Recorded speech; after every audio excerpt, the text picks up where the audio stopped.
shows your face, and at least we can see each other, although it's remote. Yeah, and one of the things that you'll notice is that I ask everyone to show their faces. Yeah. Especially through the digital platform, or turn their screens on, so it at least allows a little bit more engagement. Right.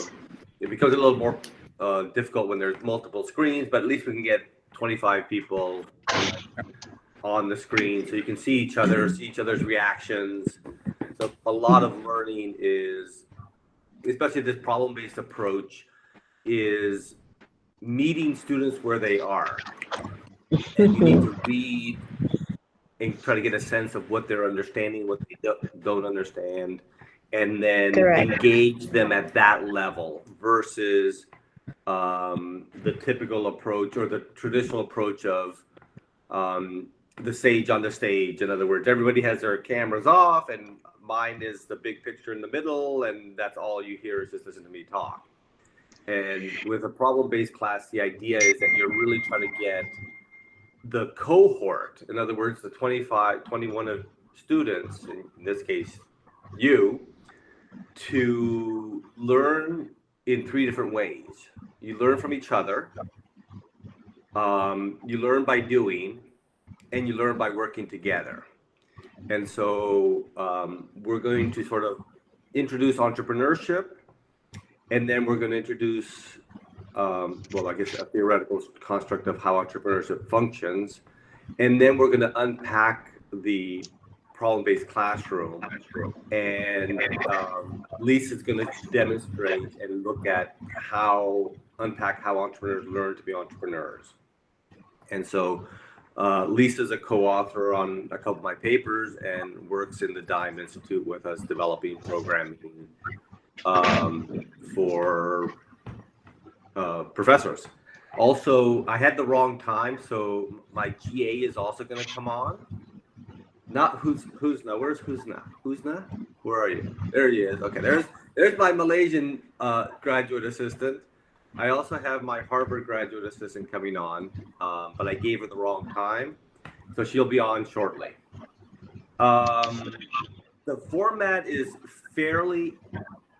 it's going to be highly interactive. So as I introduce a concept, if you don't understand or you want me to review it again, raise your hand. Husna will monitor that, or just interrupt. We're a pretty small group, so you can just unmute and then talk. And then, because chances are you're not the only one that doesn't understand it. And so if you don't understand it, just ask me to repeat it and we'll go over it again. And we'll try to unpack these concepts that I'm introducing. And so what I'm going to do initially is I'm going to share my screen. I'm just going to review what we're going to cover over these 5 weeks. I think this is, now where is the share screen? Okay, to present now.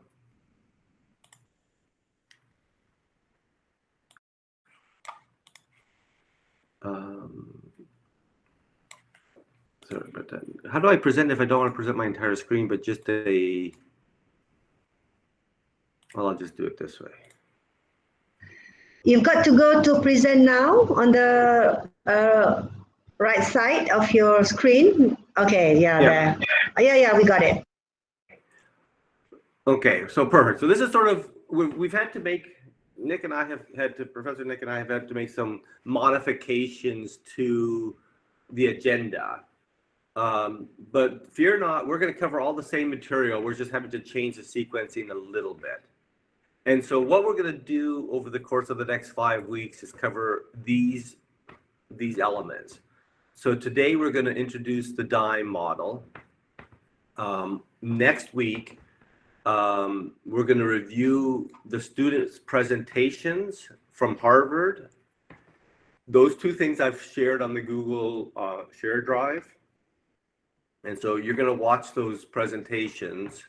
And then we're going to sort of discuss the student experiences applying the DYME model. So today we're going to introduce the DYME model. Next week we're going to review real students' application of this tool. And then also next week, we're going to unpack the theory behind the practice of this type of classroom. Week 3, we're going to look at how entrepreneurs learn to be entrepreneurs. And we're going to introduce this virtuous cycle of entrepreneurship. Week 4, we're going to do reflective learning.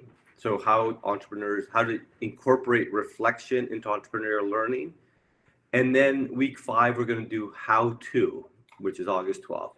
And then how to teach and facilitate an entrepreneurship classroom, and also assessing student learning. And so that's what we're going to, sort of the modules we're going to cover. The original agenda had the introduction of survey instruments and the development of the ecosystem in August, in September. We'll figure out when that works. Tentatively now we have that in person in Malaysia in sort of a couple weeks, spending a couple weeks there in December, January. But we will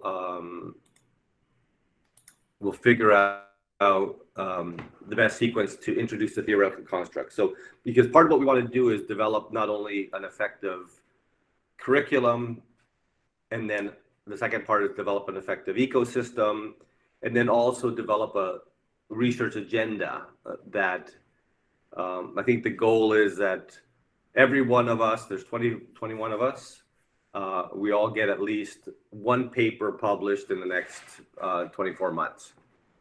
And then have a research pipeline where we can sort of have a couple other papers in the pipeline to sort of start publishing entrepreneurship in,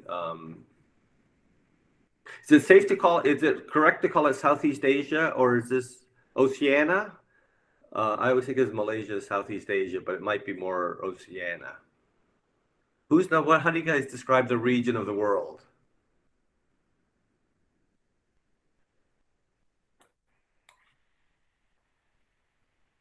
How do you describe the region of the world? Puan? Sorry? How do you describe the region of the world? What do you mean by how to describe it? You know, I was thinking of it in Malaysia as Southeast Asia, but is that how you describe it? Okay, perfect. So it's part of Southeast Asia. Yeah, it's part of Southeast Asia. Not part of Oceania, because that's the part that's sort of Indonesia, Australia, and all those islands. Okay, Southeast Asia. It is actually part of Asia Pacific. But we are on the side of Southeast Asia. So you're kind of hovering those two. Yeah. Okay. So any questions on the sort of what we're going to cover over the course of the week? And as I mentioned before, Lisa will be in charge of the assessing. So that was a joke, because faculty tend to hate assessments. We really struggle with how to assess properly. And when I introduce the tool, you'll realize that this methodology of teaching entrepreneurship, one thing that it does is it develops, we had the research that shows that it actually develops effective entrepreneurs, and students are more likely to be entrepreneurs.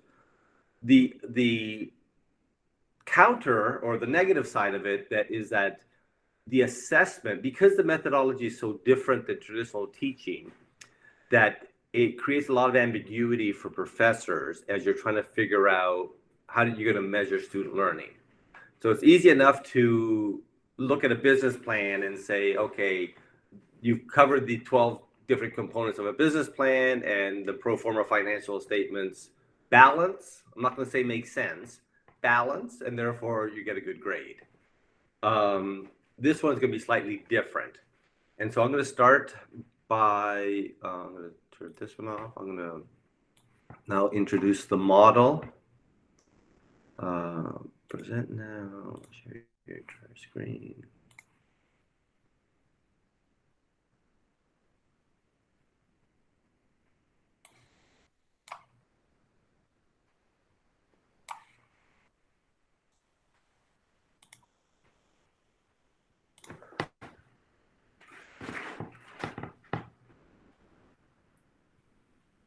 Are you in? Are we in presenter mode? Or are we in this better? Yeah, perfect, John. Perfect. Okay. So this is what I call the DYME model, which is an approach that is entrepreneur, or in our case, student-centric, to learning entrepreneurship. So it's developing your, in the case, your is the student's model of entrepreneurship. And so we kind of already reviewed the agenda of what we're going to look at over the course of the next 5 weeks. And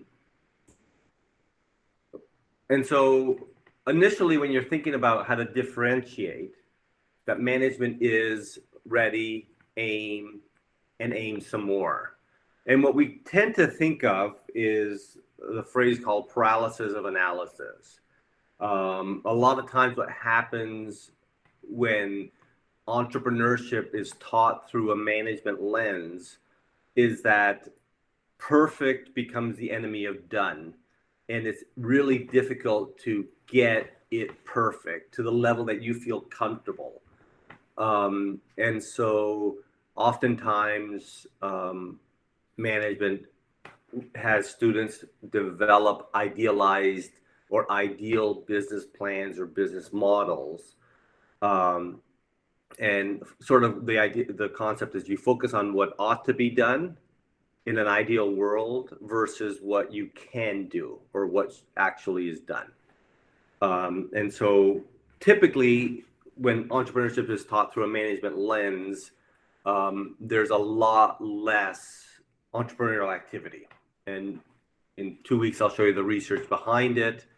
But right now, we're just going to introduce sort of entrepreneurship as a new concept, a new way of thinking about the entrepreneur and the entrepreneurial process, which will then become the foundation of how we're going to sort of think about teaching entrepreneurs. And so one of the interesting sort of lines that we have from one of our papers is that we know entrepreneurs teach themselves to be entrepreneurs. What we struggle with is how can we develop courses to teach people that are interested in entrepreneurship, but need to make that jump and need some help in making that leap. And so the idea with entrepreneurship, and the thing I love about entrepreneurship, is the entrepreneur is this change agent who everybody else in the world sees the way the world is and may not be content with it, but are not willing to become the change agents. And so as an entrepreneur, as you're telling your idea, people say that it's impossible. And that it's impossible. And one of my favorite lines is, I was talking about my business to my brother-in-law, and he said to me, if this was such a great idea, somebody else would have done it already. And so it's impossible, or they question the validity of the idea. And then what happens is when the entrepreneur actually develops it, it becomes obvious. And so the entrepreneur is fighting against sort of society, where society is telling them it's not going to work. And then when the entrepreneur actually accomplishes it, they don't get credit for it because everybody dismisses it as obvious. And you're dismissing the difficult work of being this change agent. And so within the entrepreneurship, think of the entrepreneur as this institutional entrepreneur, this change agent, who is looking at the world and wants to figure out some way to make it better. And so what we do is we look at the theory. Theory is important in math and accounting. 1 + 1 = 2. And the difference with entrepreneurship is that there's no predetermined outcomes. And this is what I mentioned, that for faculty, it becomes uncertain. They're confused. Faculty often are uncomfortable when you don't know at the beginning of the assignment what success is going to look like. The accounting faculty, the finance faculty know quite well what the correct answer is. And it's important that we know what the correct answer is. But in entrepreneurship, when you send students out, when students engage in entrepreneurship, we don't know what the predetermined outcome is. And the other beauty and power of it is that two students may have very similar ideas at the beginning, but may, based on their context, take them to vastly different places. And so success, there's multiple sort of ways to measure success, and there's also multiple ways sort of for them not to succeed. But that no predetermined outcome is one critical component of the entrepreneurial process. And so the classic line is, if you had Henry Ford had asked his customers what they wanted, they would have said a faster horse. Nobody knew they wanted an internal combustion engine until they developed it. Also, nobody knew they needed a smartphone until the smartphone was invented. And now we can't live without, at least not the smartphone. Many people are living without the internal combustion engine. Okay, so when we're looking at the develop your model of entrepreneurship, and as you talk to entrepreneurs, it comes through this 10-step process. And we're going to unpack the 10-step process, and then I'm going to forewarn you that I'm going to ask you to go through the process as well as part of today's activity. And so entrepreneurship starts with this concept called an idea. And so, but outside of entrepreneurship, ideas and opportunities are used interchangeably. But an idea is just a conceptual framework to solve a market problem. In other words, there's a problem out in the world, and that you, the entrepreneur, comes up with an idea to resolve this problem. And within the constructs of both how entrepreneurs function in real life, which is important, this is the model which entrepreneurs use in real life. And also within the confines of a classroom, what we're trying to do is mimic and mirror the behavior. And so you want to think small and what we call think granular. And the reason is often people think of entrepreneurs as risk takers, but in fact, what entrepreneurs are is risk mitigators. And so we take a big problem and we develop and test small granular solutions to try to resolve that market problem.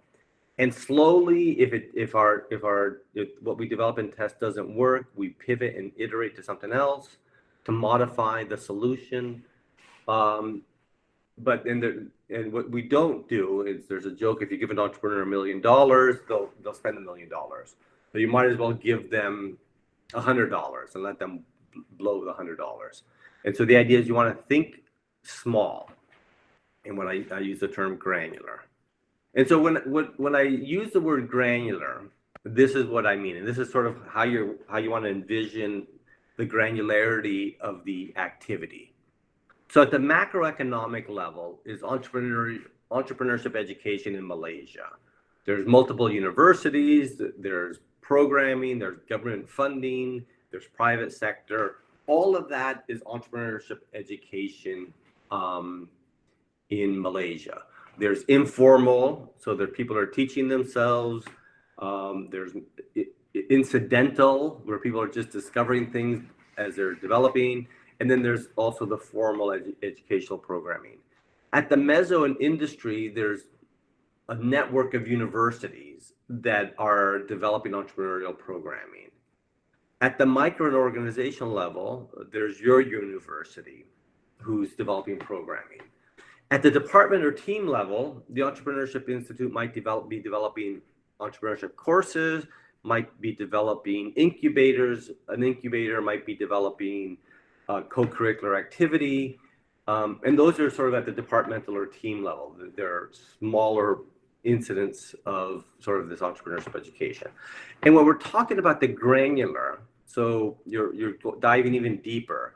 So every time during a course, every time we develop an activity, A, B, and C happen that isn't our intended outcome. And that A, B, and C is the granular element that you want to think about as you're developing the programming, but it's also the granular element. So you could change the headings within and get to a granular component of what you can test. And the idea is that you want to make it small enough, A, because you don't want to invest a lot of money and efforts in redesigning entrepreneurial at the micro-organizational level before you know it actually works. And so don't redesign a whole course, redesign a module. Don't redesign a module, redesign an activity within the module. And similarly, the entrepreneur functions in the same way. You're developing and testing these really small interventions to see if the market actually accepts what you've developed. And so you have this great idea. Oops, go back one. And there's two elements of entrepreneurship. It's innovation, involves your ability to develop the idea, the product, to really develop the idea, product, or service. It's the innovation, the development process, including sort of the ideation. So first part is the innovation part. The second part is the commercialization. At all? Why didn't you tell me? Okay. Sorry about that. The slides weren't moving. Can you see them now? Hello? Yeah, it's moving Yes, now. we can move to yes. Oh, I thought that you are still in the first slide. Yeah, me too. I thought you're still briefing about what's Okay, sorry about that. Okay, now it's moving. Now it's moving. Okay. Okay. So here's the idea of what the problem is. The granular, we're taking it down. And so as you're thinking of ways to improve and to implement things, don't change the whole ship. Just change a couple elements to see if you're getting the result you want. And this is sort of the process of entrepreneurs, of successful entrepreneurs. Unsuccessful entrepreneurs will take the money and use it all, or take their resources, and that's sort of what we call these what we call zombie entrepreneurs, because they've wasted their money and now they're coming to your entrepreneurship center looking for your money to waste. And so when you're thinking of the entrepreneurship process, there's two distinct components. There's the innovation part, which involves the ability of a student or you, an entrepreneur, to develop a real product or service. And you have to actually develop it. So if you don't have the ability to develop it, it's a great idea, but it can't be an opportunity for you. And the commercialization component involves the ability to gain market acceptance. And so I sometimes call this proof of concept, proof of market.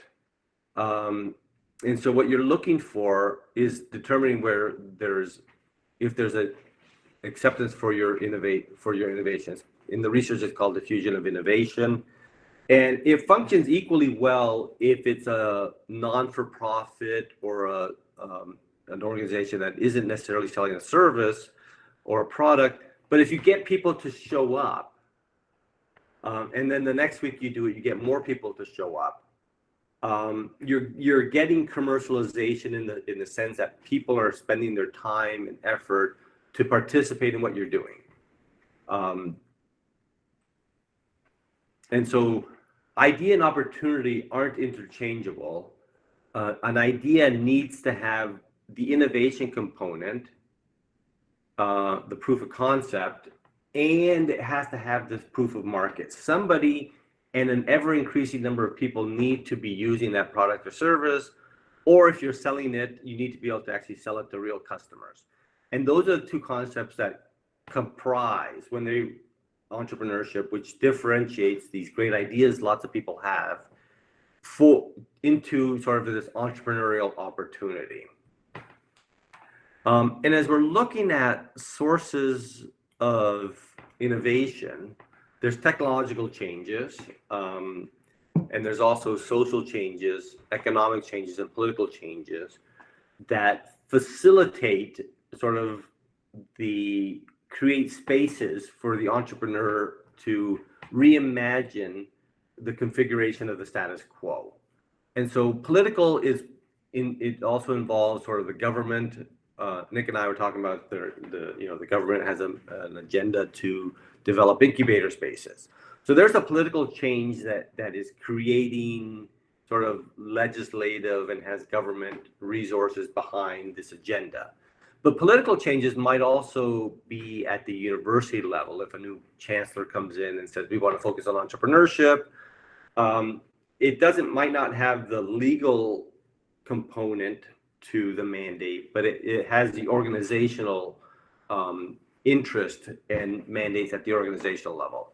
And so this happens as well within organizations, that the politics, what we call the politics of an organization, might change. A new CEO might come in, a new manager might come in, and the politics within that organization or that team change, and that might allow these spaces for entrepreneurship to occur. So don't think of political changes solely at a governmental level, but politics within organizations also is these political changes that I'm referring to. Okay, so we did a whole lot on the idea part of it, and the reason is that it's important to sort of create this foundation of what is this idea that in our case students will be bringing to the table. Can they develop it in the course of the semester, and then is there an ability for them to actually test it with real customers? And that sort of becomes a criteria of what is kind of an acceptable activity. The next thing the entrepreneur does, so the entrepreneur has these great ideas that they've seen these problems that they're trying to resolve. What they do is they look inwardly to their knowledge, skills, and ability. So how can I, really this is the question, how can I solve this problem? Partially it's because a lot of the problems emerge from personal issues or you experience them a lot, but there's the agency of the entrepreneur compels them to attempt to solve it. So the entrepreneur reflects and says, these are the knowledge, skills, and abilities that I bring to the table to solve this problem. And so it's less important to look at the three elements, but because you're faculty and you want to know, it's important, I'll cover it. But for students, this part is less important. But knowledge is just the theoretical, practical understanding of a subject. Skills become these proficiencies that are developed through training and experiences, concrete experiences doing that specific thing. And it requires to build on this knowledge that you've learned and apply the knowledge to resolve the problem.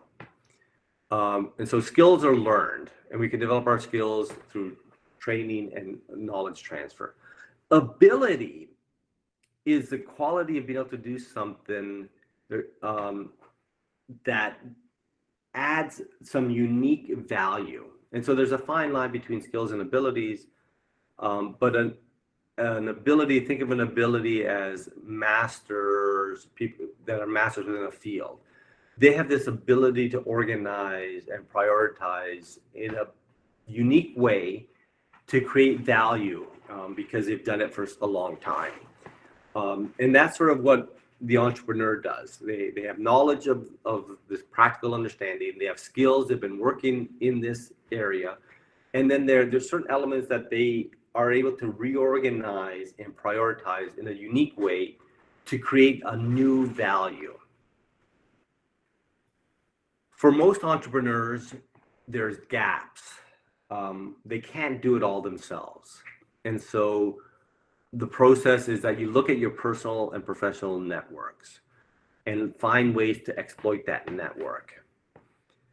And so there's a problem, there's an idea, you add the entrepreneur's knowledge, skills, and ability, but there's still gaps in that. And the entrepreneur finds people to help complete that concept, help develop that idea. And what's important is that the entrepreneur does not hire them. You're not hiring them as employees. Because at that point, if you have the resources, you've moved away from entrepreneurship to project management. Right? So one of the interesting things about entrepreneurship is that they function with resource constraint. And so you use your network to collaborate and cooperate. And it's sort of this unique ability of the entrepreneurs, and we see them all the time where entrepreneurs are always talking about their idea to other people. And what they're doing is that they're looking for help in filling the gap. And what it is that it's their network that can help them fill the gap. So it's not the people they know. The people they know somebody that can help. And so they're always talking about it because they want to engage and find ways to fill those gaps by using the network. And so the key elements of the Exploding Network are collaboration and cooperation. And that's sort of what the entrepreneur is looking for in that stage of the process. And so once you've found people to connect with, there's a process called systemic thinking or bricolage. And there's research papers called connecting the dots, pattern spotting, where the entrepreneur connects the elements in a unique pattern to develop new value. And so what you're doing is you're grouping things into this new discernible pattern, connecting the dots. And part of this ability of the entrepreneur is to determine who is required and who isn't.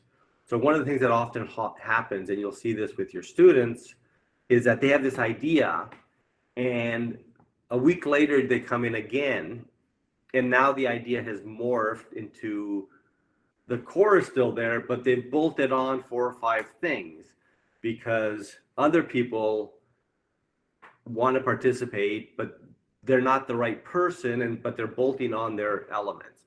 And so what entrepreneurs do, successful entrepreneurs, is stay focused on the core mission of what they're trying to do. So you want to get it right before you grow it. Unsuccessful entrepreneurs, and you'll see this as people who are constantly bolting things on because there's something new and shiny and somebody wants to help. But what ends up happening is it becomes so complex and problematic that there's not enough momentum to keep it going because it's just too complicated. And so within the systemic thinking, you want to keep it simple as possible to develop and test it, because it's not going to be easy. So entrepreneurship is sort of simple, but not easy. And so, when you're looking at those elements, there's these patterns of dots.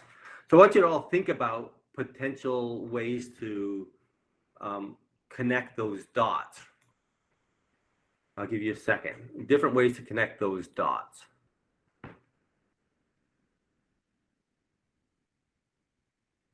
Okay, and so I've identified 4. They're probably not the 4. Some of you may have come up with some of these ideas, these ways to connect the dots, but maybe some people came up with different ones in different combinations. And the purpose of this sort of showing you different ways to connect the dots is to sort of focus on the idea that context is important. So every student comes in with, or every entrepreneur comes in with their own knowledge, skills, and ability, their own history. And the opportunity resides within their context. And so you might have, a a rich student and a poor student, a middle class student, that because of where they come, they're able to connect them in different ways.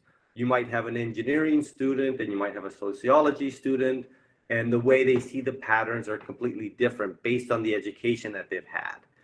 And it's important not to, this is sort of the idea that not having the predetermined outcomes, because all of these 4 solutions have actually connected the dots. You might have had a different idea in mind of how the dots should have been connected. But all of these these patterns have connected the dots in a unique way. And this is what you end up with, is students connecting the dots in different and unforeseen ways. And so at this point, the students have assembled something. The entrepreneurs created something. And I like the term "so what," because it kind of puts the onus on them to tell you why customers should come. But you can think of this as sort of market differentiation. And so is the student able to substantiate? Does the idea differentiate, and is it does it resonate as they explain it? And so resonate means that as you're explaining the idea, your potential customers are like, wow, I've had this problem, I haven't been able to figure out how to do it. And what happens often is as they're innovating, you're telling the idea and other people want to join because they want to help co-create the solution. Differentiate is, how does your idea stand out from all the other options out there?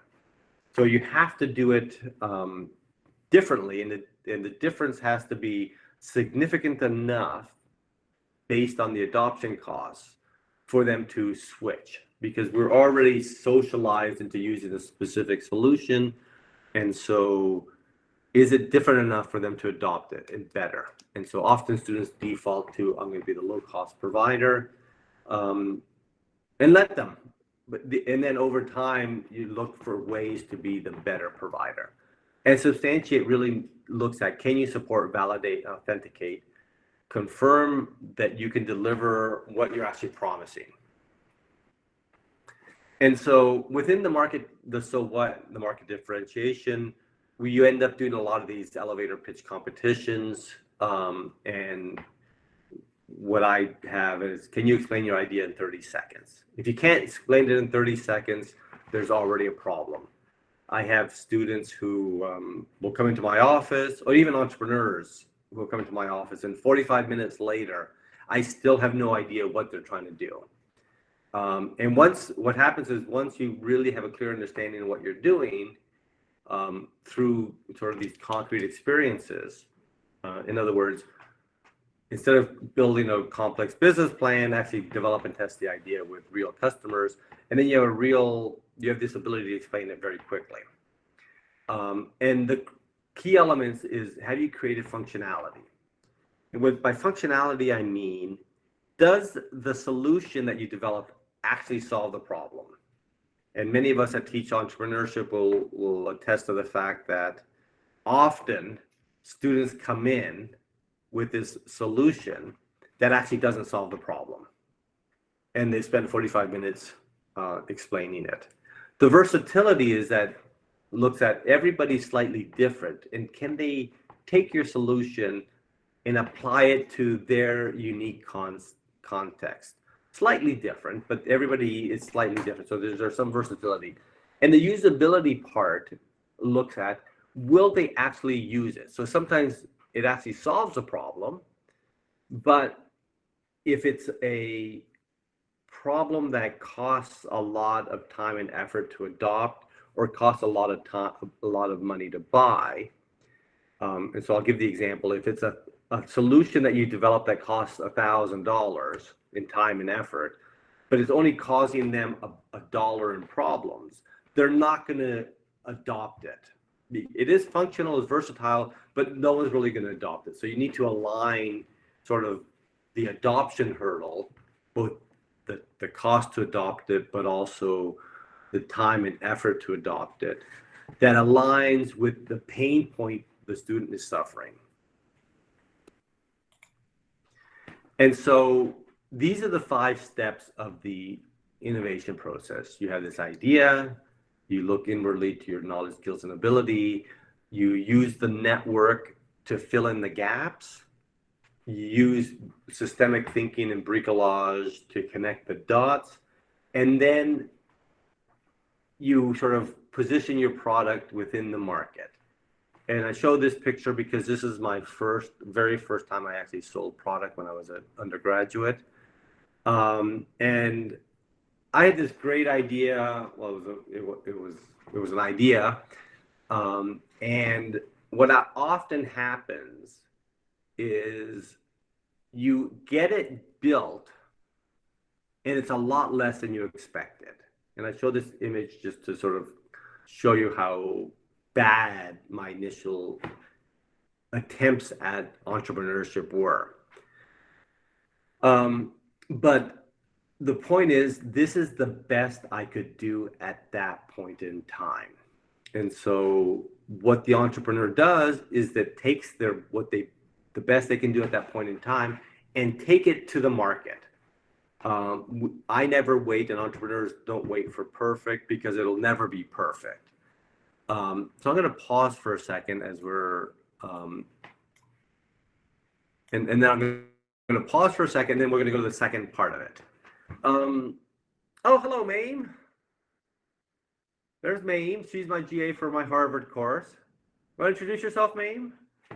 Sure. My name is Mame Leslie. I have been a project manager in the industry for about over 20 years now. I was lucky enough to take Professor Dobson's this course last fall. And this summer, I'm his teaching assistant for this course. So it was very exciting to meet you all and to find out that there is opportunity to spread the word like this, and that you guys are truly interested in learning how to teach this. It's exciting, very exciting. Thank you for having me. So any questions? And who's now, if you can monitor the chat if there's questions for me in the chat. But any questions, comments on sort of the first 5 steps of the entrepreneurship process? Not yet. There's no question yet. No, there's no questions. I'm sure somebody has a question. On the chat, I mean. Oh yeah, there's no questions on the chat. Yeah. You could go back to your 3rd, 4th, 5th slides between the hierarchy one, just to browse over so they could see it. Oh, it did. Which slides? The one right after your intro slide, it froze, and then it opened up on the hierarchy slide with the diamond or the pyramid. I think it was. I just this one. Well, it's all the ones before the pyramid. All the ones before the pyramid. Yeah, nobody got to see that. Hi, Dr. John. We have one question now. Okay. Go ahead. Yeah. How long have you used this model for your teaching method? 6 years. So I will tell you that I was teaching entrepreneurship for 10 years. And so what I found, and so I sort of developed this model out of a pain point. And the pain point was the current models that are being used were, what I saw in my classroom was students were less interested in entrepreneurship at the end of the semester than they were at the beginning. And what happened was I realized that I was doing damage to them, to their entrepreneurial ideas and entrepreneurial goals by teaching them how to write a business plan, or by teaching them to do a business model canvas. And the reason is, and I didn't know it was, I thought, well, they're just not entrepreneurs, was my initial thought. They're not entrepreneurs, the fault is theirs. And the critical component was I had a student who was a senior. Can you see my face? No, you're not moving. Yeah, Not your sure why. picture. You're frozen. can't see your face. You're not moving. Now it says J.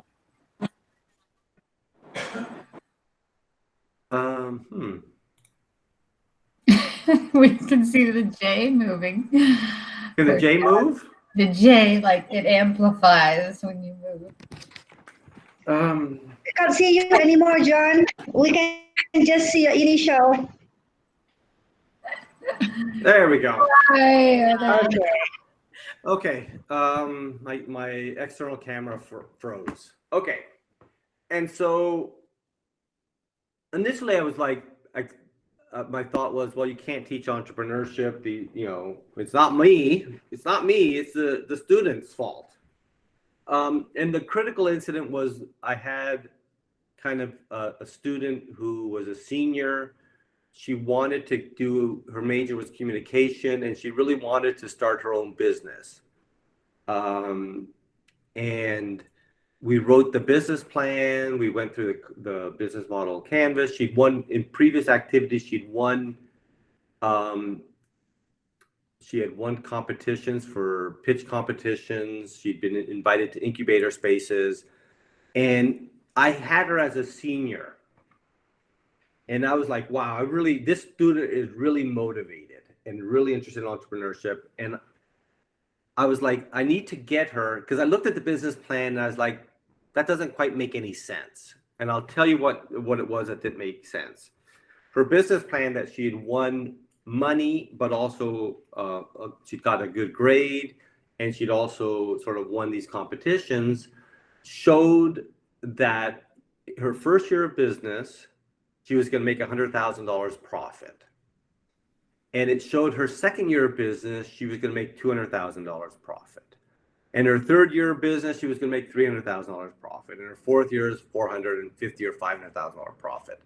So anybody that started a business, even if you've never started a business, something doesn't quite sound right. And for the people that have actually started businesses, we realize that it's so far removed from reality.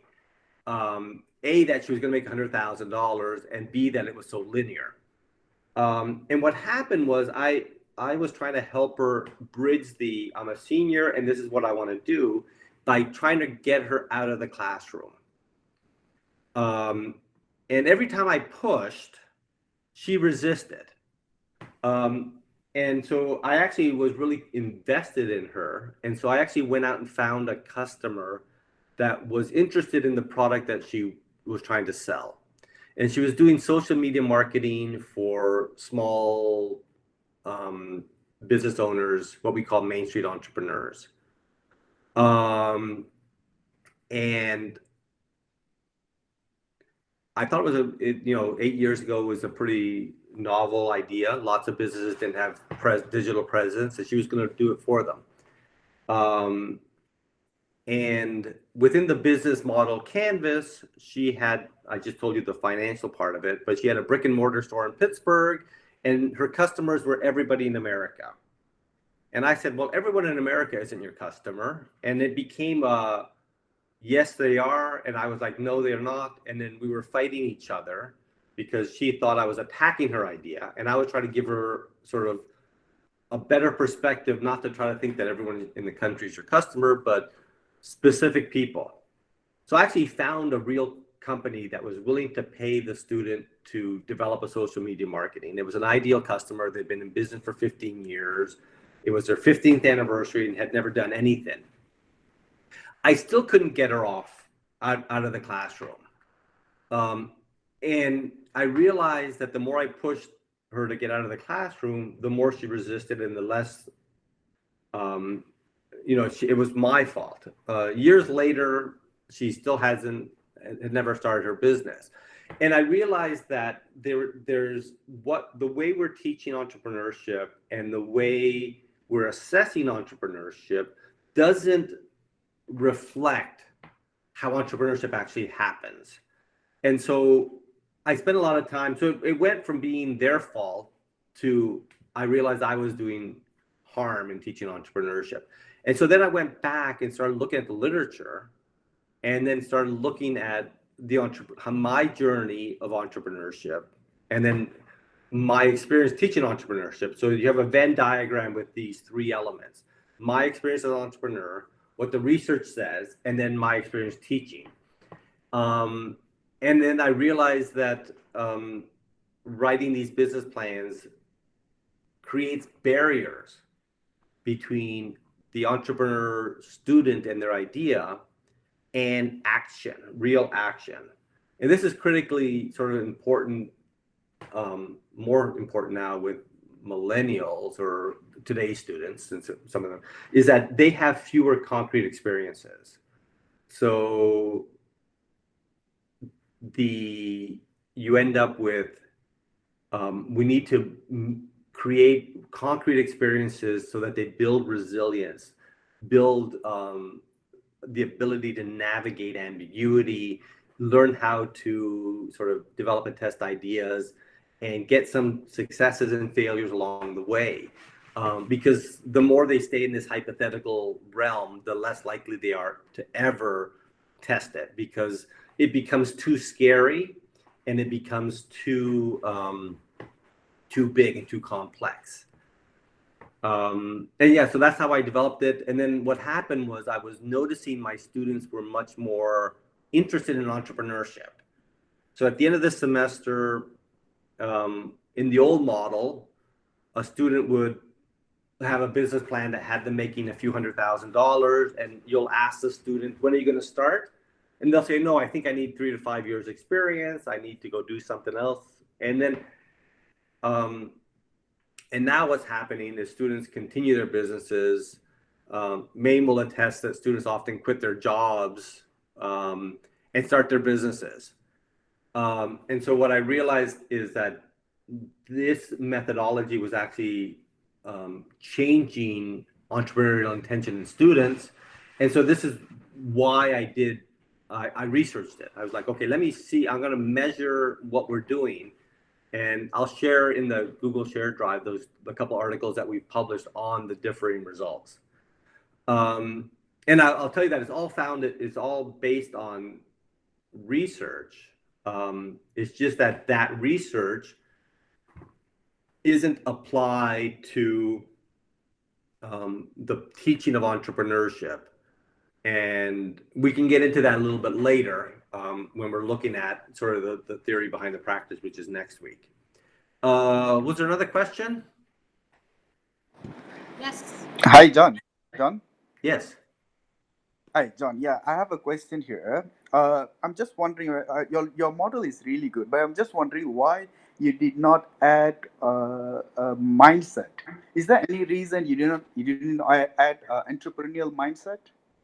Well, the idea is that this model meets students where they are. So we don't have this predetermined idea of that entrepreneurs need a specific mindset or need a specific competency, because what we want to do is look at the entrepreneur where they are.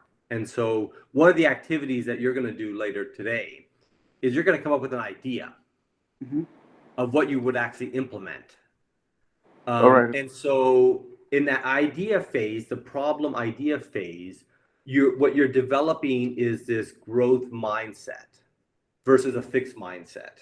And so, so there's no module on ideation. There's no module on sources of innovation. There's no modules on idea generation.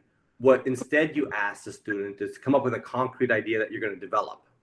And then, and the sort of the bit of the background is, if you identify the idealized elements of ideation, what you're actually doing is a lot of people don't fit into all those buckets, and therefore you focus on what they lack and what they ought to be instead of what they really are. And then what happens afterwards is that when you go into sort of these other classes, the students have already had these concrete experiences of, you know, I came up with an idea, and the iterative process that we're going to do in the virtuous cycle really focuses on, which is module 3, really focuses on developing that growth mindset. right? And so that step is sort of reflection, self-efficacy. And that's how you develop that growth mindset that allows students to learn from these pivots, these mistakes, and then ideate to a better solution. All right. Okay. All right. Thanks, John. Yeah. Hi, Next. John. Yeah, we have one more question from the chat box, or maybe Dr. Ikhwan want to ask directly. Hi, this is John. Actually, I want because in this previously I was teaching the student about the entrepreneurial, but somehow I find out that some of students they are do not what they call it keen too much to learn about the entrepreneur because their mindset is about the how just to work normally, not to do the entrepreneurial activity. So how this model, I know that later on we're going to learn about it, but as a brief, how it can nurture the student in order for them to gain what do you call it, gain entrepreneur spirit. Okay, so perfect. So within the U.S., I'll just talk about the U.S. context. And it's similar I teach a lot in Latin America, so it's very similar down there. You have these cohorts of students, and in surveys from MIT will tell you that about 85% of them are just exploring entrepreneurship. They have some level of interest, but they're not willing to say in a survey that they want to be an entrepreneur. They're taking the class because it's interesting. Entrepreneurship is topical. It's but also some of them take it because it fits into their schedule. Some of them take it because it's an easy A. Some of them take it because they're the entrepreneurial spirit. But the idea is that, and then 5% take it because their families might own a business. So it's family-based entrepreneurship. And this is MIT. About 5% of them take it like Maine did. She was working for a company and you want to learn entrepreneurial skills to then take back to your company. And then about 5% have actually started a business. And so your question was about this entrepreneurial spirit. So if you take the 85%, who are just exploring entrepreneurship, and this sort of goes to my original point, we don't want them to write a 50-page business plan because that's going to crush their spirit. And as an entrepreneur professor, it definitely crushed my spirit reading 50 pages that made no sense, that really wasn't ever able to be successful, right? And then you have 30 students and you end up with an awful lot of really volumes of work that didn't really build the entrepreneurial spirit. And so part of what you do is you create this personal agency, right? What idea, Maud, is that how you say your name? Maud? Maud? One, just call me One. Juan? One. Juan? Yes. Juan, just like my name in Spanish, Juan. So the idea of Juan is like, what idea are you interested in doing? So instead of me telling you that you need to do this, it's Juan, what idea do you want to do? And then that creates agency on your part because it's your idea. The second part is that when you encounter difficulties and instead of me assessing you, I help you. And it's like, Juan, why did you think that was a great idea? Why did you want to pursue that idea? And so what you're focused on is nurturing the intrinsic motivation in the student to resolve that problem, right? So Juan, you came to the class with this idea. It means something to you. The class and myself and you will help you try to resolve that problem. And you'll see that change in the sort of how you structure the class. But the change that you'll see is that students you'll nurture their entrepreneurial spirit because they're pursuing something that's meaningful to them. And I end up with often, and so you help facilitate that journey, but they are the agents that want to make that change, and that agency and intrinsic motivation within the confines of whatever the rules are is how you nurture that entrepreneurial spirit. But if you want to extinguish it, have them write a 50-page business plan. You have to unmute me so people can hear you laughing. Any other questions? Was there another question? There are a couple questions actually. So one just went, I think there was one from Fahim. Fahim, what's your question? Mm-hmm.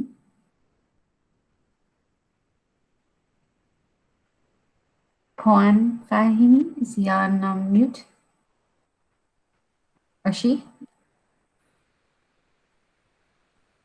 No? Okay, well, it says it right here. You include commercialization in the process of teaching. Does it cost you lots? And how do you deal with the funding needed? Okay, it doesn't cost me anything. And the entrepreneurs don't need any money, especially at this level. And so the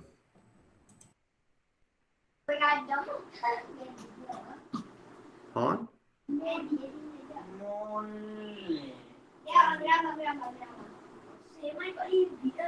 Is she talking to me or no? No, Pond, sorry. Okay. So typically, how to address it? So the top 3 reasons people give is they have no money, they have no knowledge, and they have no time. Those are the top 3 reasons people give for not starting a business. And what happens is that oftentimes the students that are looking for money, or the entrepreneurs that are looking for money, have actually already wasted their money, and they're looking to waste my money. Does this have a white screen, Nick? Or Uzma, does this have a white screen or no? No, I can see all your pictures, and then the text. But you can't, there's no white screen as in Google Meet, right? No, we don't have. I don't think so. We only have presentation kind of facilities. So I'll send you a video of me talking about those 3 elements. But to Pon's question, really, as you're looking at the question, money isn't an issue. So you let them build their business idea with the resources that they have. And you use this concept called affordable loss. So if you have $100, you can test the $100 on one idea, and if it goes wrong, you're bankrupt. Or you can have 100 $1 tests. So what can you test with your knowledge, skills, and ability, with your network? What can you develop with your knowledge, skills, and ability, with your network, to develop something that you can then take to the market? And the differentiation, and we'll look at, is that you're not focused on what you don't have. You don't have money, and you're focused on spending the time to build the knowledge. And then the research and my experience shows is that if you spend the time doing concrete experiences, you build the knowledge, and then the money comes. But I'll send you a video on it that I did outlining those 3 elements. And so as we go through these initial steps, we see that nowhere in there is money. So I'm just going to share my screen again, and there was no other questions, right? 1 or 2. I see that Lisa Dobson answered Dr. Aziz. Well, what's Dr. Aziz's question, Lisa Dobson? Why don't you just tell everyone in the class. Is Lisa online? The unmute is across the bottom, Lisa. Okay, Dr. Aziz, I answered the question. The question was related to practice, in that if I do not have practice, how can I teach this type of model? And the answer I gave was, in a couple of Google Meets later, we're going to do facilitation. And I just talked about the importance of right now, it's really important to learn the points of the model, learn the model really well so you understand the 10 steps. And then I will be talking about, and Dr. John will be talking about how to facilitate this in the classroom. There's also questions on the entrepreneurial spirit, and as well that working with the student self-confidence and the student self-efficacy. As you learn to understand the model, you will be able to facilitate both of the self confidence and increasingly work with them by asking them questions and helping them produce their own answers from their own personal agency, and developing their self-efficacy. You will see how this will develop with being able to facilitate this 10 model steps in a classroom or online, whatever way you have to work with the students. So that was my answer. Does that work, Dr. John? Yeah, perfect. And so part of it is, your first part of your question was, if I don't have in other words, if I'm not an entrepreneur, how do I teach entrepreneurship? And this is one of the reasons why many universities have defaulted to the business plan, because the business plan gives you a predetermined boxes that you fill in, and it gives faculty comfort in knowing what they're going to assess.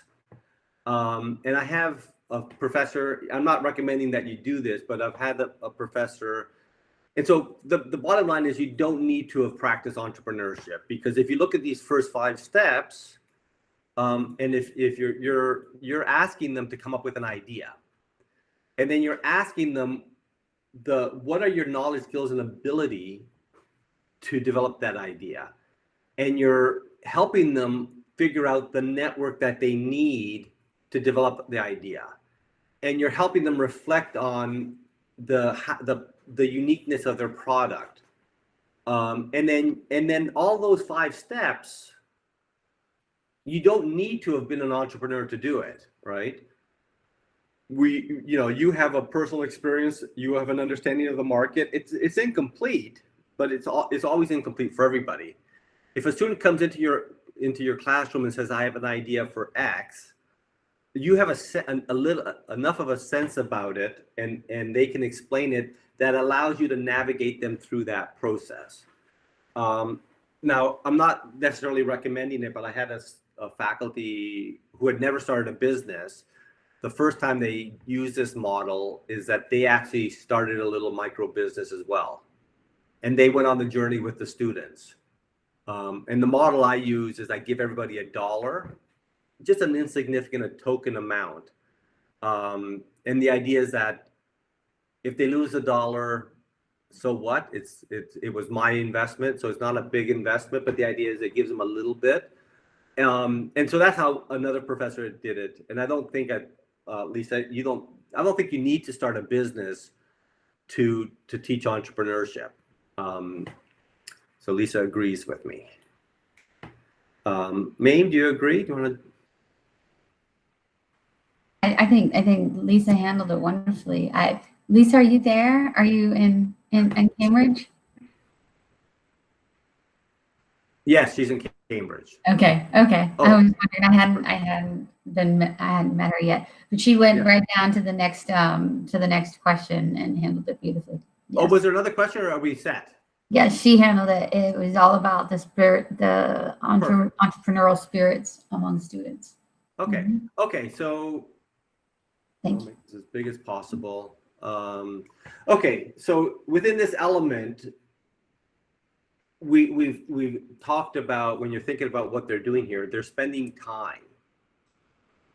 They're not spending very much money or any money at all, a token amount. And the idea with affordable loss is, how little can you spend to develop and test your idea? Because chances are it's going to be like my picture, it's not going to be very good. And so if it fails, have you saved enough capital, both social and financial, to continue developing the idea, to iterate? And so we've developed the idea. It's the best we can do. There's no best practice there, right? no one would have said this is the best practice of entrepreneurship was sell at a flea market. And so the next steps, but back to here, it was the best I could do, right? And that's the critical component. Sometimes students will give you something better than you thought they could bring you the first time, but most often their initial attempt will be a whole lot less than you thought. And you're like, there's so much wrong with this, but not to crush their spirits, you let them go to the market with it. Because the market is really the only measure. Just like nobody knew, like you might think that you know, but I've been often surprised what the market actually accepts. And so the next 5 steps, you've revised your idea. The next 5 steps are you look at your customers, you look at your channels, you do entrepreneurial marketing, you do effective selling, and you get your feedback. And those 5 steps are the proof of market. Will somebody buy or use your service or product, even if it's for free, or what we call the commercialization? And so what we know and what you're going to experience is 80% of ideas come from problems at work and at home. So when you're thinking of your ideal customer, just look in the mirror. And so even though many of you have never started a business, you've come up with, you see a problem, you just haven't necessarily tried to resolve it. And so customers are people like, 87% of the time are people like you. And so you have a sense of who the customer segment is. And then what we want to do, and this is for you and not for the students, is that you want to move beyond customers, but the idea of a tribe. And the tribe has these 3 elements: the leader, which would be the entrepreneur and the change agent, the followers, and a common belief system. And so, while 87% of problems come from ideas come from problems at work, the people that are part of the tribe might not have the same demographic information as you. A large percentage of them do. So for example, I love to surf. And when I go to Malaysia, I plan on going surfing every weekend that I'm free. But when you look at the demographic information of a surfer in Malaysia, they're probably, I'll be generous, I'll say they're half my age, right? And there's other different features that are vastly different than I am, right?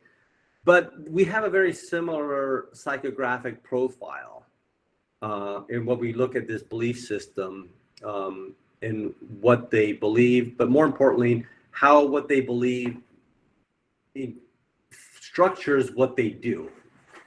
And we'll go deeper into this, but the idea is that customers, but you're resolving a problem for a tribe. And so whatever the student is developing, they're solving a problem for people that have that similar belief system. So you have a lot of students come up with ideas that are green or environmentally sustainable. And so they are part of the tribe that believes in sustainability, or part of the tribe that believes in the green movement. And so their product fits into this wider belief system. The next element, once you've identified who your customers are, then you can think of the channels. And it's really the point of contact between you and your customers. How you get the information to them, but also how they buy the product or service, how they participate in this activity.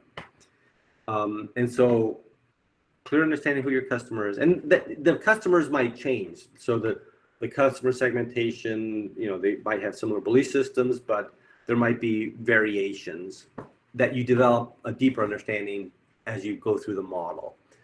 The channel is how you get in contact with them. Entrepreneurial marketing, back to Paul's question, I think, about the money, we want not to spend any money. So look for free or nearly free solutions. And the reason is that you're often going to be wrong. What you think the message is doesn't quite resonate with the tribe. And so look for low cost, no cost ways to get the message out there.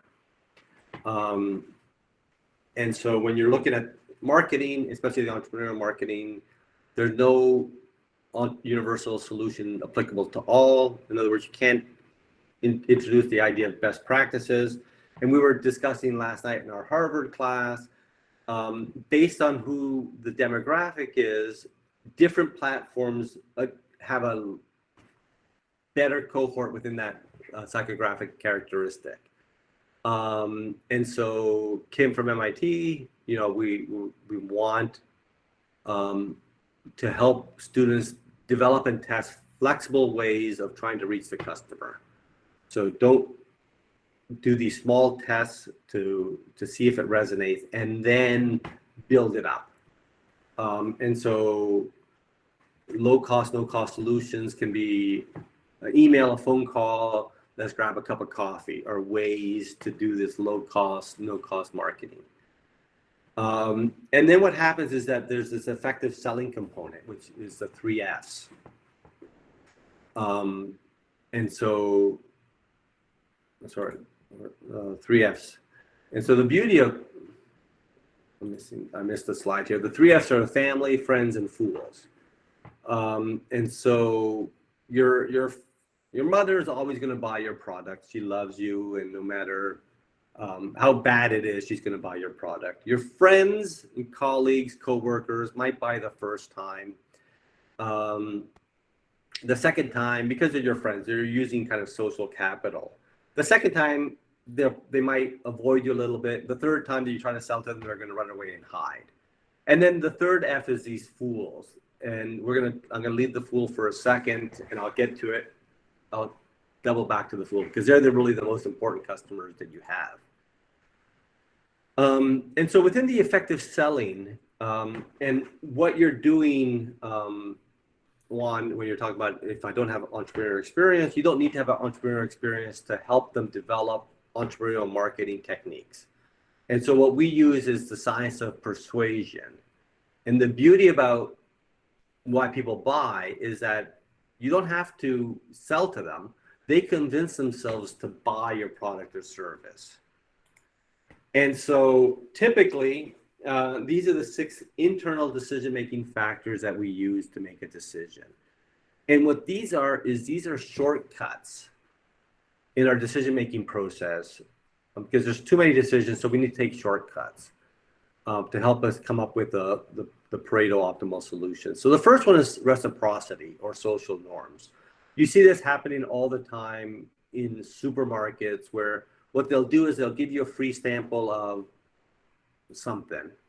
And then the idea, and the research shows that if you're unsure of what you're going to do, you're more likely to buy a product or service from someone who has given you a free sample than someone who hasn't. So this is the reciprocity and social norms. The second one is, you see this all the time, limited time only, in the scarcity element. If we're unsure what to do, humans, as we will buy more of what there's less of. The third one is this authority. If we're unsure what to do, we look to people in authority to help us make a decision. So if someone's an expert in a certain area and they say, do this, if we're not unsure what to do, that's what we're going to do. The commonality is elements, and students will do this all the time. What is common between you and the person who you want to buy the product or service? And when you're looking at it, a lot of times people will say, I'm a student, you're a student, right? And so as students, or from the same town, or from the same sex, same gender, same age, same skill set, same job, I'm a marketing professional, you're a marketing professional, that's what we have in common. And then consensus is the social proof. If we don't know what we're going to do, we look around, and if everybody else is doing it, we're going to do it as well. My mother said that, parents always say that to their kids, don't do it because everyone else is doing it, you're going to jump off the cliff. And then I left 4 till the last because it's a little harder to explain, but it is powerful. And the idea is consistency. And so consistency means that we do today what we did yesterday. So our behavior is consistent with our belief system, or what we think our belief system is. And so what companies do, because what we're trying to do is get someone to adopt a new product or service, adopt our innovation. But what we do, what companies do all the time, is align the product or service that is consistent with your previously stated belief system. So if you believe in sustainability, a company might say bamboo products are sustainably harvested. And so part of that message is consistent with your belief system. So if we don't know what to do and we're faced with a series of choices, we will buy the product or service that's consistent with what we say our belief system is. In this case, sustainability, sustainably harvested bamboo. And so what you do is you incorporate these 6 elements into your messaging to see which one resonates. And this is how you do sort of the effective selling component of it. So we went to friends, families, and fools. And so we've gone through the idea, the revised idea, the customers, the channels, the entrepreneurial marketing, the effective selling, and the feedback. And so what happens is when you initially start to sell, there's a little bit of overlap. So you think of my picture of my tabling of Mexican handicrafts. My mother bought it because she loved me. My friends came by and supported me. But there was a number of fools who actually bought a product who didn't know me. And the reason that's important is that there's enough of, I have a Venn diagram here, there's a little bit of an overlap between what my idea was and what their need was. And there was enough of an overlap that they spent their hard-earned money to actually buy that product or service. And so you use that information to that feedback to align and increase the overlap between their need and your idea. And so what happens oftentimes is you iterate and move your idea more to their need, but also what happens is that your idea resonates and solves a problem so much that the market starts coming to you. And when you talk to entrepreneurs and you ask them, how did you know your idea was really working?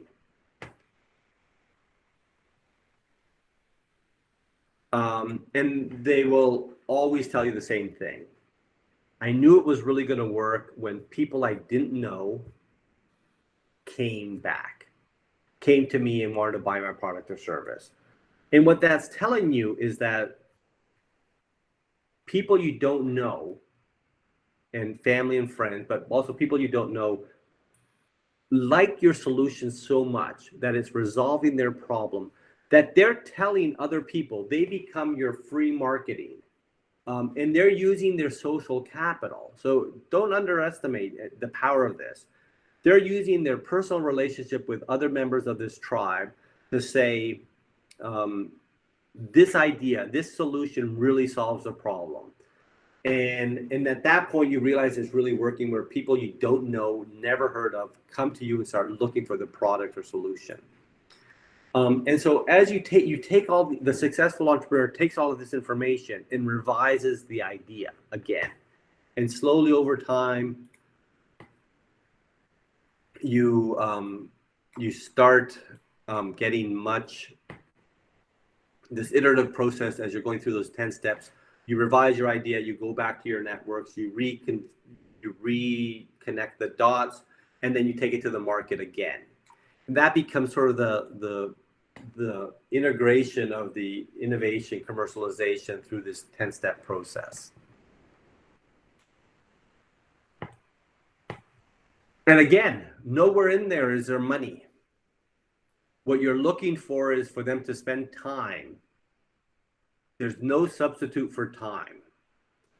And so oftentimes people that teach entrepreneurship will attest to this. You know, people come in with these ideas, and they come in saying, I need money. And then I'll ask them, how much time are you spending on it? And they're like, well, I don't have any time.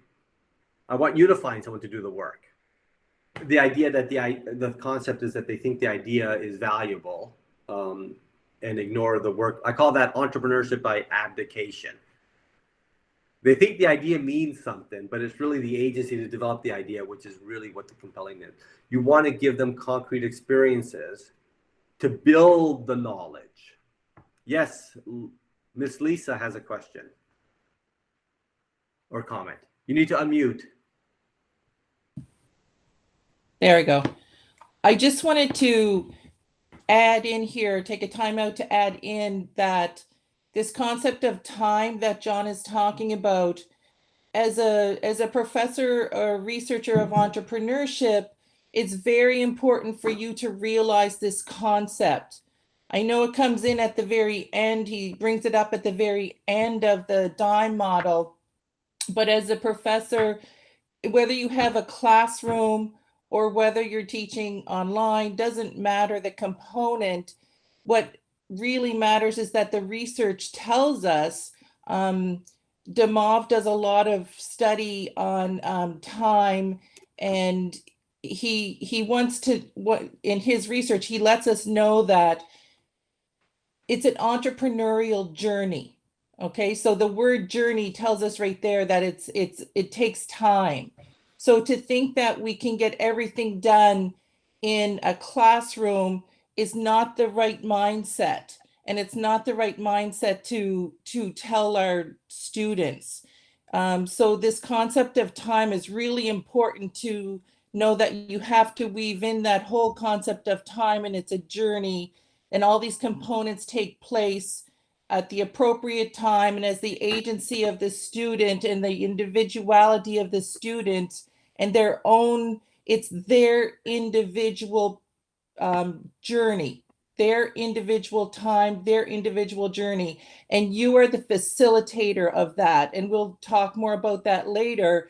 But you have to realize, it's very important to realize this concept of time, and very important to realize that it's the student's time and the student's journey. Okay, I just wanted to make that as important point and right so now. One of the bigger challenges, like I'm of a different generation, is because of the social media that there's this instantaneous response. And so today's students are socialized to get this instantaneous response. And so what they lack is this, or they're not used to, they lack this sort of understanding of the work ethic. And so oftentimes you'll see students like a post or comment on a post or reshare a post, and they'll think that that is entrepreneurship, or they think that that's a concrete action, but what they're not actually doing is actually developing their idea. And so what we see in the US is about 80% of students are interested in entrepreneurship. Incoming freshmen are interested in entrepreneurship. But what we need to do is get them to have concrete experiences related to entrepreneurship. And it's not that you want them to fail, but you want them to develop and test their ideas. And in my class, and depending on what your criteria is, and we'll look at this during the assessment part, but what in my undergraduate class is they need to demonstrate that they're working 5 hours a week on their business idea. And I give them a week or two if they want to just think about it. But beyond that, I want action. And what we do is we decouple the grade that they're going to earn from success or failure of the business. Because you want students to, like Juan, to explore what you're interested in. And B, we know that students, the first thing they think of is, what's the least I can do to get an A in this class? And what we want to do, and what you're trying to do is, if they know the result, it's not entrepreneurship, right? And sort of, I'll give you sort of 90% of businesses fail in the US, right? And so we can't have a hypothetical successful business be the measure of success when we know that most businesses fail. And so we need to allow students to develop and test ideas in what we call this a fail-safe environment. So their idea can fail, but it's only 1 week's idea, right? It's not the whole business. They can say, I think this idea would work. They can develop it and test it in the week or 2 weeks, and it doesn't work. And then when we go through, you iterate and pivot, and then you build on that failure to improve the idea or process. I've never had a student, when I first started, and you'll experience this, I never had a student not make money. But when I first started, I had students that I was afraid they weren't going to make any money. But now as I apply the tool, I have students who, you'll notice back to the time component, that some of them are just kind of going through the motion. But what most often happens is that students end up spending 10, 15, 20 hours a week on this business because it's something that's interesting, compelling to them. That and then they leave your class, and then 3 years later you realize that they've continued doing this business, and it went from a little bit of spending money, a little bit of spending money, to something that was a pretty significant source of supplemental income. And then I said, like, within when I teach MBA classes, every year somebody quits their job to start their own business.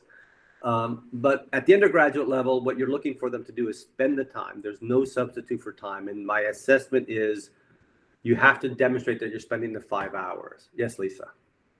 Okay, I just went, well, Dr. John is talking about the engagement. What he's talking about is the engagement time that the student is putting in. So from a pedagogical teaching learning point of view here, you realize we're talking about the word engagement. So even though you may not be seeing all of this engagement, you are going to be cueing the student and questioning the student and getting feedback about this engagement. So I just want to make that kind of clear from a learning point of view. Okay.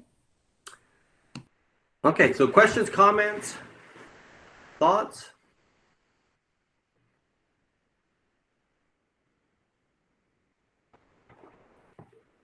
Hi, Dr. Johnson.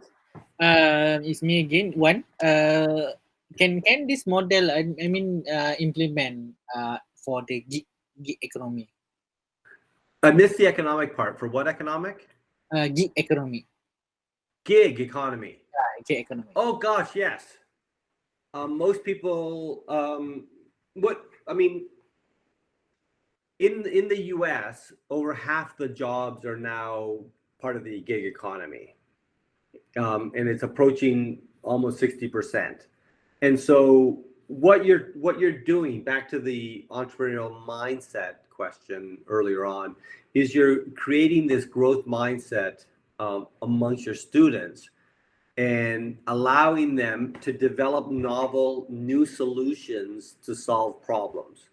And so, we have a number of students that are consultants and that right now in my other class. And so you use the tools to help differentiate, come up with a better solution to current problems. And so that helps you differentiate yourself from everybody else in the gig economy. So that we have people that are doing it, using this tool as freshmen, introduction. I also teach it in high schools. And then we have CEOs, CFOs of companies. Last semester I had a Fortune 500, a CFO from a Fortune 500 company using it. But it really empowers people within the gig economy, right? Because it gives you the tools to figure out how to do it better.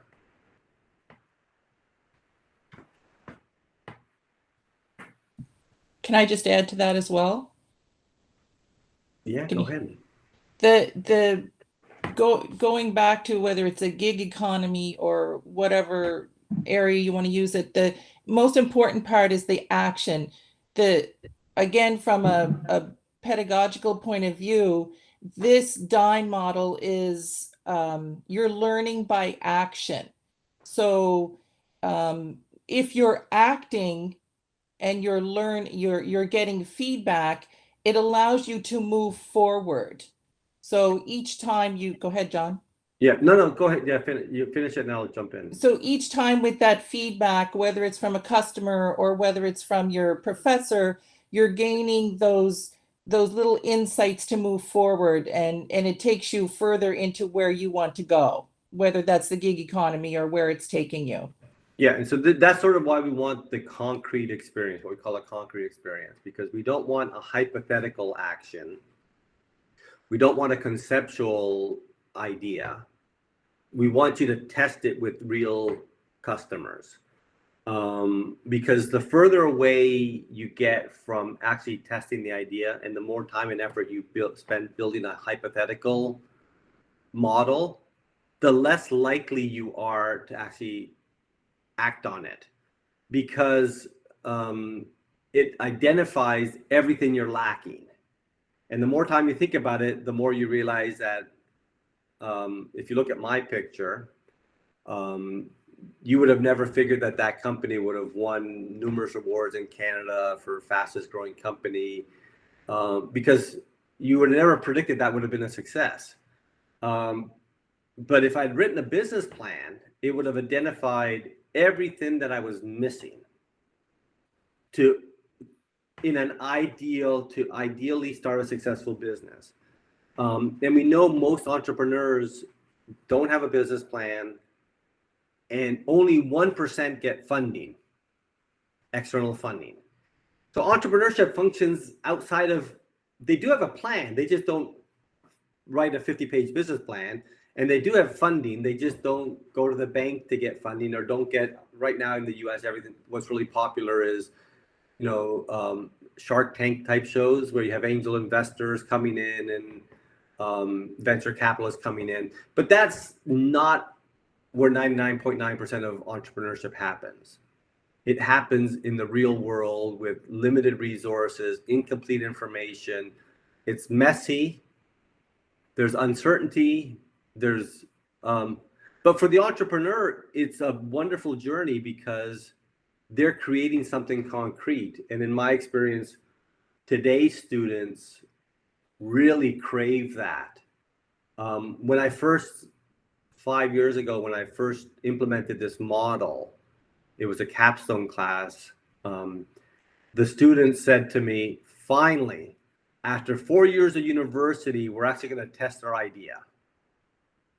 And I sent them out of the classroom, and it was messy, it was chaotic, but empowering students to actually implement it was a powerful sort of lesson to me in sort of how to structure class learning, teaching and learning, so that it's student-centric, action-oriented, and focused on their learning journey, and not some predetermined outcome of what the best practices should be.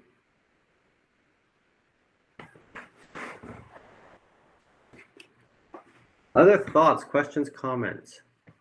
Hi, John. I have one question here. Yeah. So yes.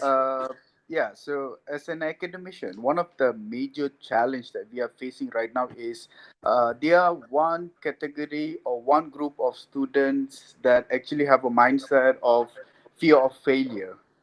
Right? Yeah. They're scared of failure, right? So, they want to do a business. They want to get into this entrepreneurship, but they don't want to take a risk. Okay. Right. So I wanted you to tell us, like, probably you have experienced it before, like how to change their mindset or their perception of, like, from entrepreneurship is basically not profit or money oriented. It's actually a journey, like what you said, what Lisa said. It's actually a journey, so I wanted you to tell us your experience. Okay, you can share. Right. So the fear of failure is the biggest thing that you're going to have, and it's not just undergrads. May will attest that a number of students last night in our class made comments about, I hope this doesn't adversely impact my grade, right, May? And so these are executives at Harvard who are afraid of getting a bad grade. And for them, so within the academic setting, it's a high risk, right? If you get an F or a D or a C, I don't know how your grading scheme works, you might lose your scholarship, right? So that's a high risk. And so I spend an awful lot of my time, especially early in the semester, reinforcing the notion that success or failure, all they need to do is work the 5 hours a week on their idea. And what I do is they get a B plus. I'm not sure what your grading scheme is, but a B plus here means that you keep your academic scholarship. So John, yeah. Let me finish. Okay, go ahead. Ask me. Yeah. Yeah. Did you do a hands-on training or hands-on activities or something like that? Like in your class, you said 5 hours, right? Yeah. The idea, the process is that you have an idea for a business. Swati, is that how you say your name? Swati? Satish. Just call me Satish. Yeah. Everyone's laughing at me. The people who have their screens up are laughing at me. Sati. So fear of failure. And this goes back to the intrinsic motivation with Juan, right? So number one is you make it small enough that you minimize the risk, right? And so that's one. All right, okay. So you don't think about, we're going to spend all semester working on a business idea.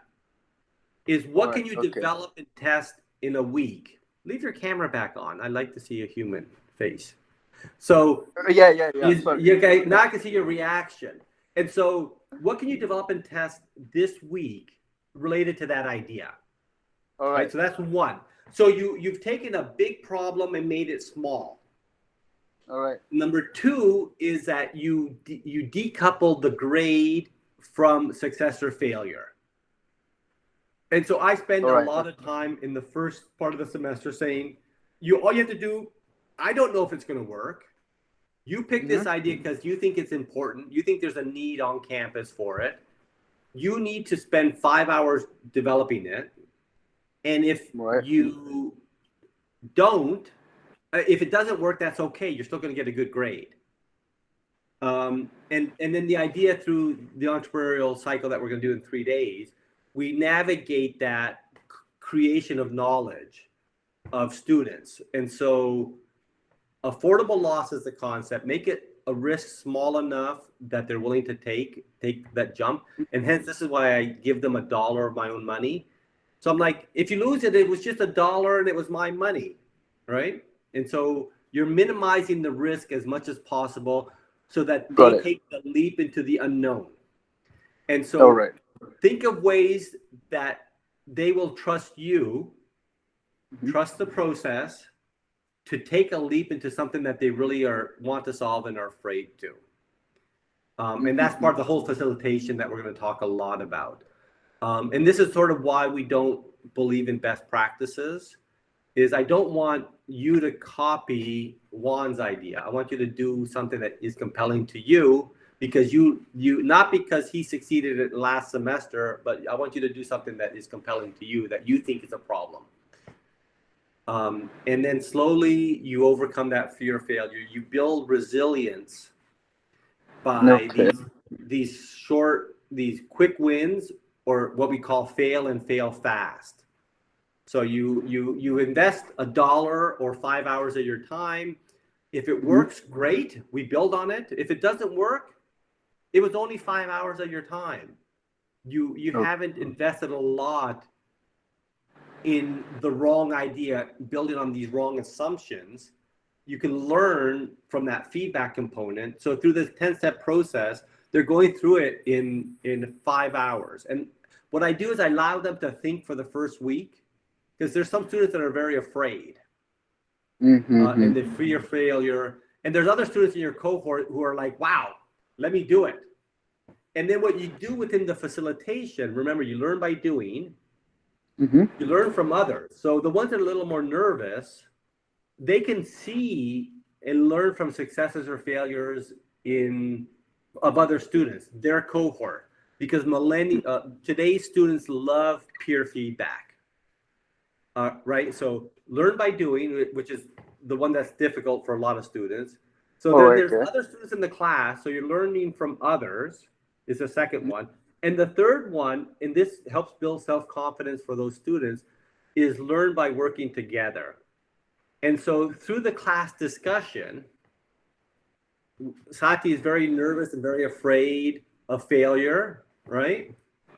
And Husna and Juan have gone out and really implemented it really well. The first week they went gung-hos, and Juan lost the $1 and Husna made $5, right? But what we do, Sati, is we have them present, and then you're engaging everybody, right? And so Juan is talking about what he did, and I say, Sati, how could Juan do it better? What were some missteps that he did? And then you're engaging everybody in the class. Siam, Suri, is that how you say your name? Siam Suryana? Something like that. Sam Suryana. John. Shamsuriana. Yeah, and then Sam Suryana. How can Sati take his idea that he didn't do? How can he take it next week to the market? And you would say, this is what I think. Go knock on some doors, go do this. And through this interaction, the peer cohort becomes really strong. And it gives Sati confidence because he sees other people try things and the world didn't end, right? Okay. They weren't, and I don't minimize it, right? Because for today's students, it's a high risk proposition. It's much easier to like a post on Facebook or WeChat or something. It's much harder to actually go knock on a door and try to do something. So I'm not minimizing it, but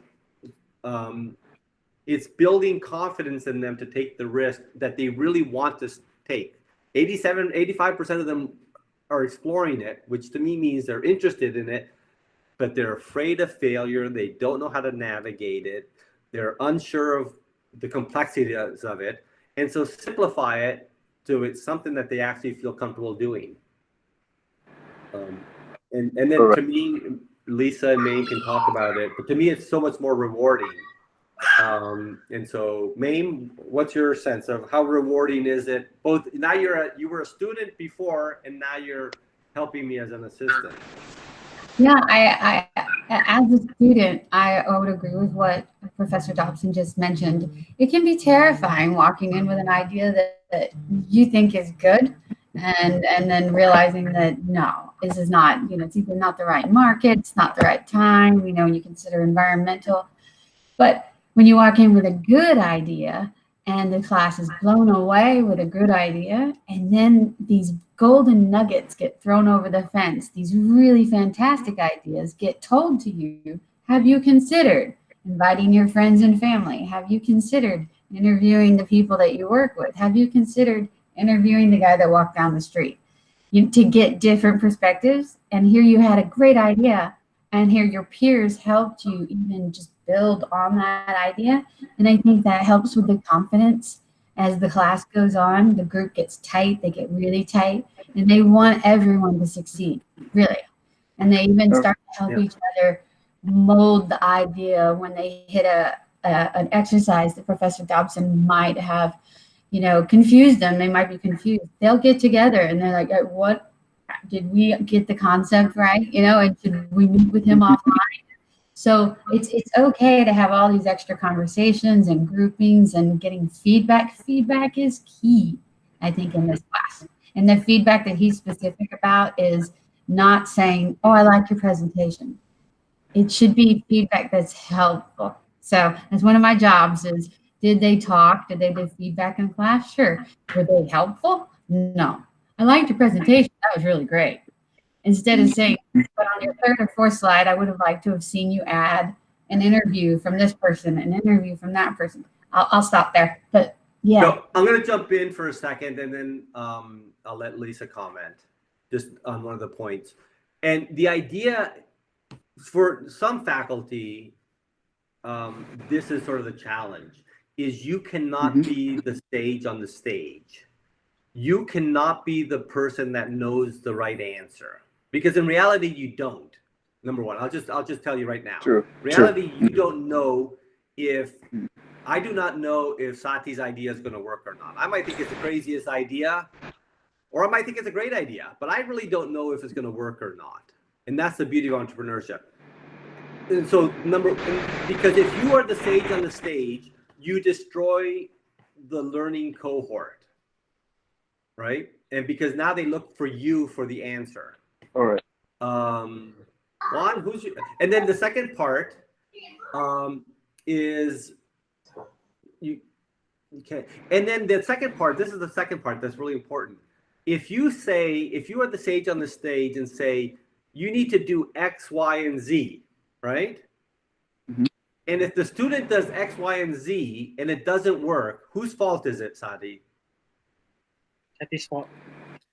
It's the professor's Lecturer. fault, right? The professor told me that yeah. I should do X, that my product should have Y attached, and it doesn't work, it's my fault, right?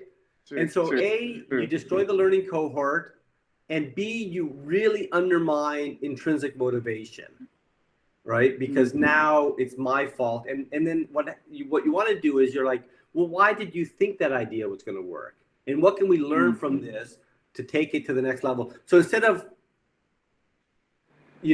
butting heads, you're besides them and helping them on their journey. Go ahead, Lisa. Okay, so I would like to add that I look at things from a pedagogical point of view. So from a pedagogical point of view, the literature is completely filled with the notion that we all should know that success and failure go together, and that failure is such a normal part of entrepreneurship. So as a professor or as a trainer or as a coach, whatever your job is with the entrepreneur, is you cannot shy away from failure. You cannot shy away from failure for the student. That is your number one best learning component you can give a student. You enable them to go through that and come out on the other side with a learning of some sort of labeled of learning that they got. And they can take that to their next step. And they're like, wow, I just realized something so important that's going to help me on my next step. And they didn't know that 20 minutes ago, but they knew that because you enabled them to move forward. So you look at failure, and the student may not realize this till later, but you have to look at failure as a win-win. It's throughout all of the literature. And as professors, we don't deal with it, but you need to deal with it. And if you can change your mindset around failure, then you're also going to help your student change the mindset. And as we talk about the students of today, the fear of failure is so enormous in students today. And that has a lot to do with other things that I'll talk about later in another Google Meets. But my biggest point is don't step away from the failure in the classroom with the students. And really think about the component of engagement from a pedagogical point of view. All right, so, thanks, Lisa. Thanks. Yeah, one of the articles that we wrote, we coined the phrase that students are paralyzed with fear, right? So the paralysis is inaction. The fear creates this inaction. And so you have to figure out what the right way to present that is culturally, contextually appropriate. And so we know in the US that Walt Disney went bankrupt 9 times. Steve Jobs got fired from his own company. True. Right? Yeah. And he flunked out of university. I don't use those examples because I want it to be contextually appropriate. I have faculty in Latin America that use this methodology, and fracaso, which is failure, has such a negative connotation in Latin America that they don't use it. There's such a risk aversion to that. So what they use is they use the concept of it's an opportunity to learn. right? And so that's how they phrase what I just off the cuff will say failure. I even titled an article, Success Through Failure. In Latin America, they're like, that term is just embedded with too many negative connotations. And so they've tweaked it and say, these are opportunities to learn. And so I don't know what's appropriate in your context. You'll have to figure it out. But the literature shows that it can't happen without them developing and testing their ideas. And the only way to do, there's no way that the literature says that there's no way to do it without some missteps. In other words, because your assumptions, you're going to the market with these assumptions. Yes. You go to the market with these assumptions, and you know what, Sati, when you ask your mother, she tells you it's a great assumption, right? Exactly. Yeah. There's a great assumption. Your friends will tell you it's a great assumption too. Yes, of course. But when real people have to spend real money, it probably wasn't that. Their first assumption wasn't probably that good. Exactly. Yeah. Yeah. So perfect. Any other questions or comments? Thanks. Prof, I have a question. Okay, Prof, can we use this model for to all students that come from a different sector or area? For example, sciences student, engineering student, because due to the nature of aviation, it is important to make use of technique that match the types of ideas. So can you, What discipline are you in? What? What discipline are you in, Nor? What faculty do you teach in? Faculty Entrepreneurship and Business. Oh, you're in the entrepreneurship. Okay, so Yeah, you're asking for other people. Yeah, other people. Yeah, no, definitely. I hate to say this, the people that are best at entrepreneurship aren't the business students. Because in fairness, they want to be middle managers, or someone that might want to, they want to manage companies, right? And entrepreneurship is kind of chaotic, and so it functions really well in the liberal arts. It functions really well in engineering, because you're taking their skill set. They have this idea to solve a problem, and you have a lot of engineers that come up with these ideas, yet they don't know how to navigate that commercialization aspect of it. So this breaks it down. I was doing workshops a couple weeks ago in Nepal, in Pokhara, Nepal. And you have engineering students who've come up with these fantastic ways to improve efficiency in the agricultural sector with rice planting, right?